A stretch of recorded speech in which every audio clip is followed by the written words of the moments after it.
Datu Sanggul, begitu masyarakat lebih mengenalnya. Seorang tokoh panutan di zamannya, sekitar abad ke-18 Masehi, satu zaman dengan Maulana Syekh Muhammad Arsyad Al-Banjari. Ketulusan hatinya dalam melaksanakan ibadah, dan ketakwaannya dalam menegakkan kalimat-kalimat Allah, serta keramat yang diberikan Allah kepadanya, membuat ia terkenal sampai ke pelosok negeri. Satu hal yang amat tergambar dalam sosok Datu Sanggul, adalah ketekunannya dalam menuntut dan menyempurnakan ilmu.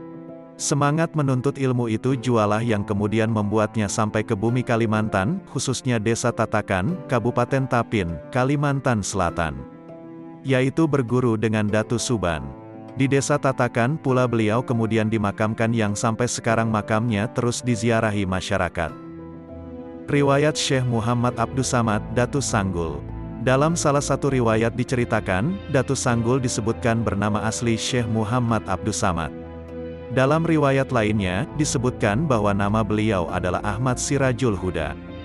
Beliau berasal dari Palembang, kemudian melanglang buana ke berbagai penjuru untuk menuntut ilmu.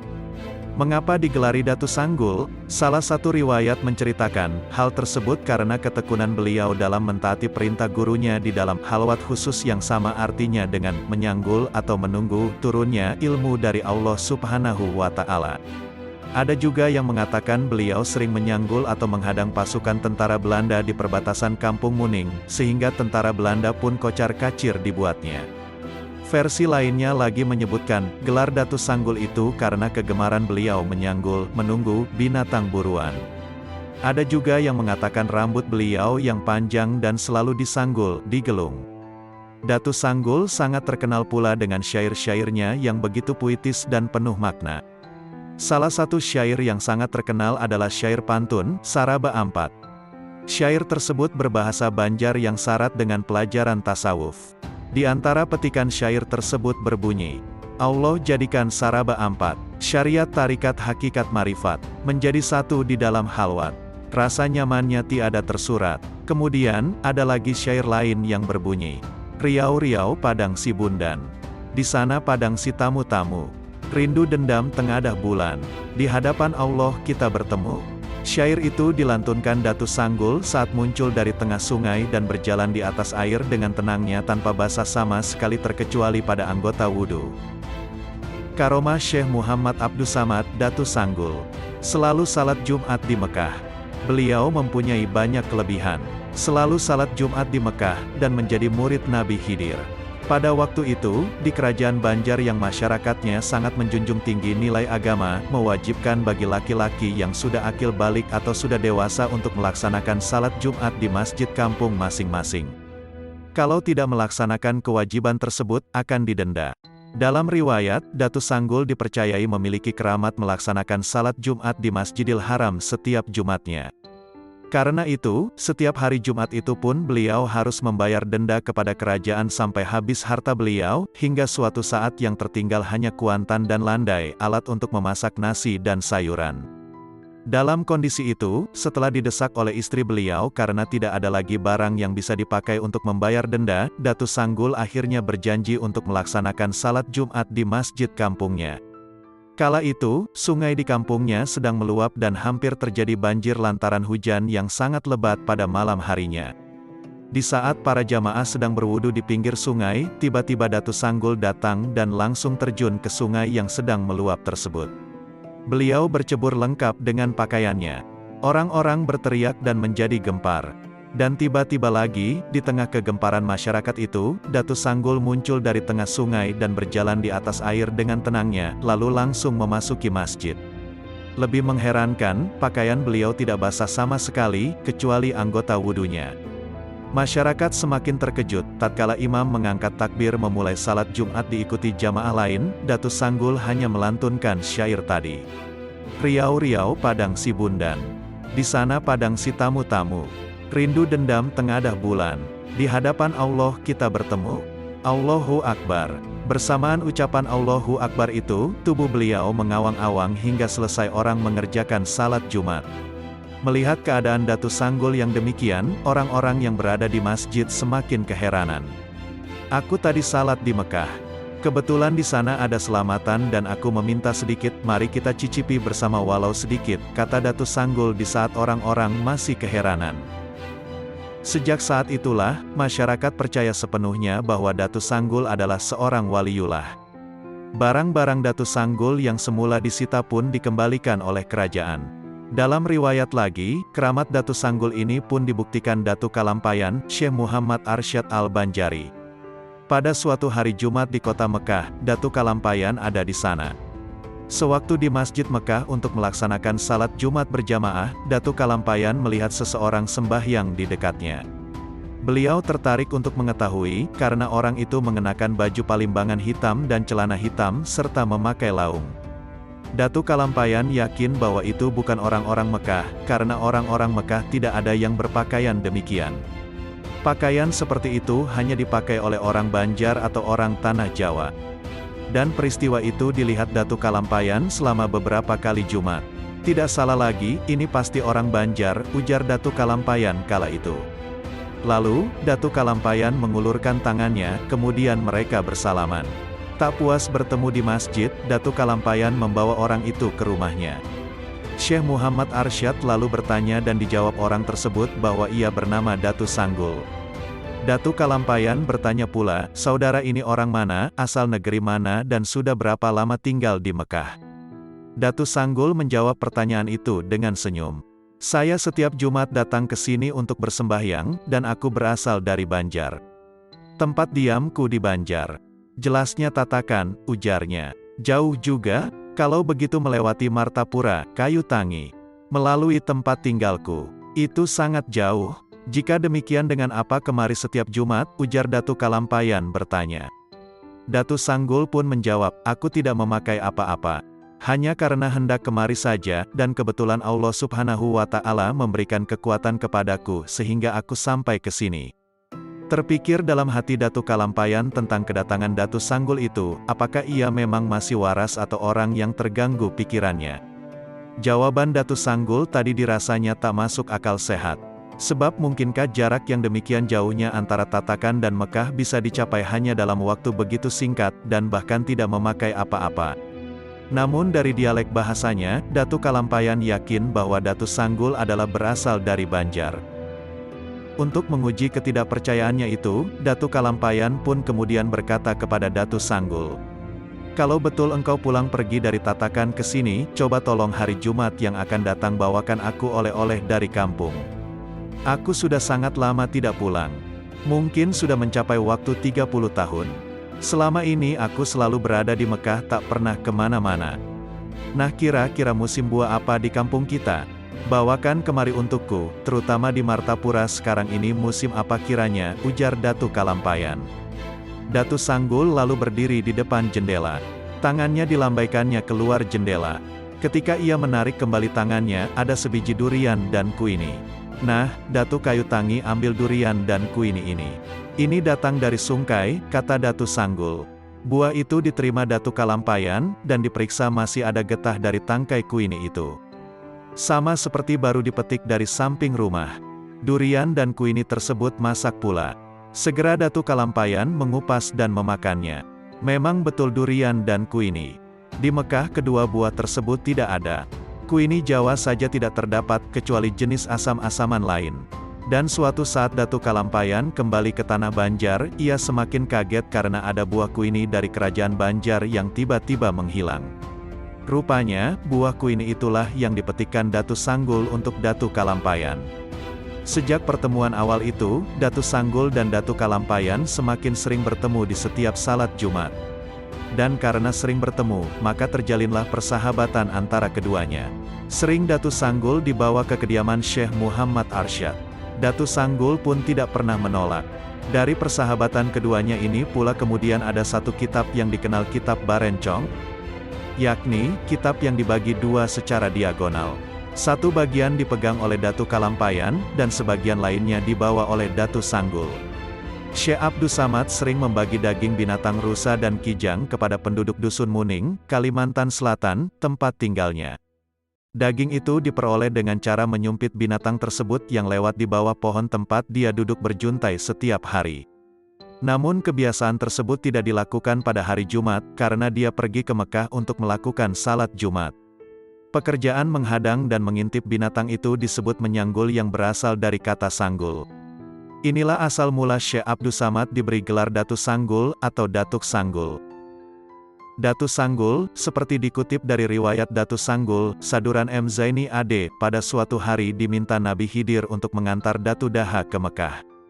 Datu Daha ingin salat di sana. Datu Daha adalah anak angkat Nabi Khidir setelah dia mengalami peristiwa yang luar biasa. Datu Sanggul menyanggupi permintaan itu, dengan syarat Datu Daha harus memegang dirinya erat-erat dengan mata tertutup sampai ada perintah membukanya. Demikianlah, beberapa saat kemudian Datu Daha diizinkan membuka mata dan ternyata sudah tiba di Mekah. Mereka lalu ke masjid dan menjalankan salat Jumat.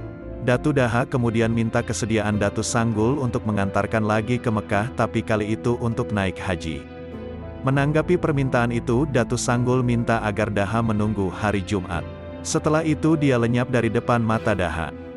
Diceburkan ke laut. Datu Daha adalah orang yang pernah bertemu Nabi Khidir ketika dia dalam kondisi yang sangat letih setelah diceburkan oleh kapten kapal karena kapal layar yang mereka tumpangi menuju Tanah Suci tiba-tiba berhenti di tengah laut tanpa sebab yang jelas. Untuk mencari kejelasan itu, dengan bantuan paranormal, Daha diceburkan ke dalam laut. Si Fulan ini harus tinggal di tengah laut, kata si paranormal kepada kapten kapal setelah menghitung-hitung bayangan gaib. Begitu tubuh Daha tercebur ke laut, kapal itu pun bergerak melaju seperti semula dan meninggalkan Daha di tengah laut. Setelah 30 jam terombang-ambing di laut, akhirnya Daha terdampar di pantai. Ketika hampir pingsan, dia berdoa kepada Allah mohon keselamatan. Kemudian dia berjalan menelusuri pantai hingga kelelahan dan jatuh pingsan. Ketika siuman, dia melihat banyak makam sejauh mata memandang dalam keadaan rapi. Namun dia tidak melihat bangunan rumah. Pasti kuburan ini ada yang mengurus, pikirnya. Namun, siapa? Karena kelelahan, dia terduduk sambil menoleh kiri kanan, hingga tampak olehnya sebuah gubuk. Dengan tertatih-tatih dia datangi gubuk itu dan didapatinya seorang lelaki tua sendirian di dalamnya. "Assalamualaikum," ujarnya. Kemudian terjadilah dialog di antara keduanya. Singkat kata, orang tua itu adalah Nabi Khidir, yang mengaku sebagai pengurus pemakaman tersebut, yaitu makam orang-orang yang mati tenggelam di laut, seperti yang dialami Datu Daha. Jawaban itu diberikan setelah Daha menceritakan pengalamannya sendiri.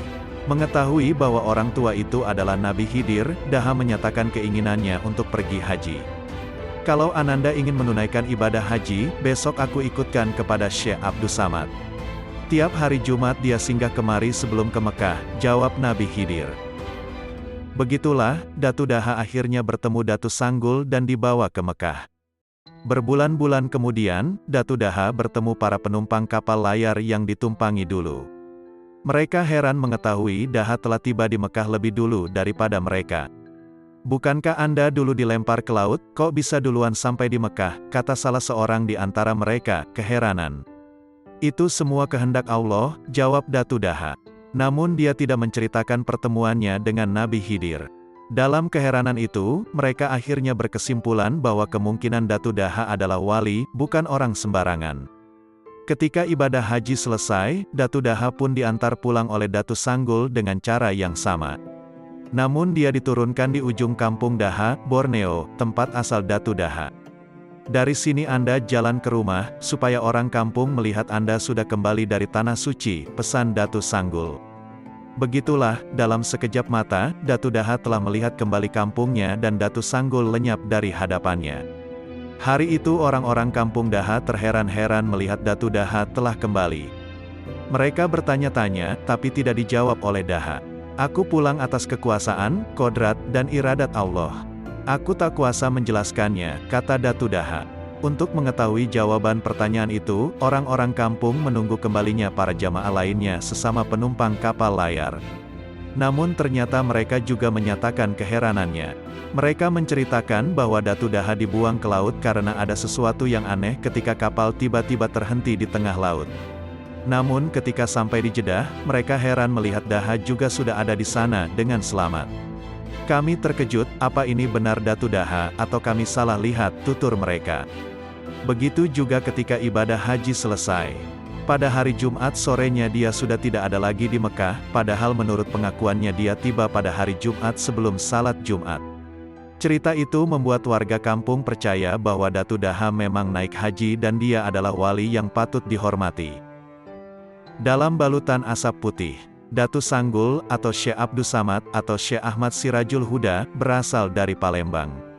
Dia berguru kepada Datu Suban, seorang ulama besar yang ditemuinya dalam mimpi, yang tinggal di Kalimantan Selatan.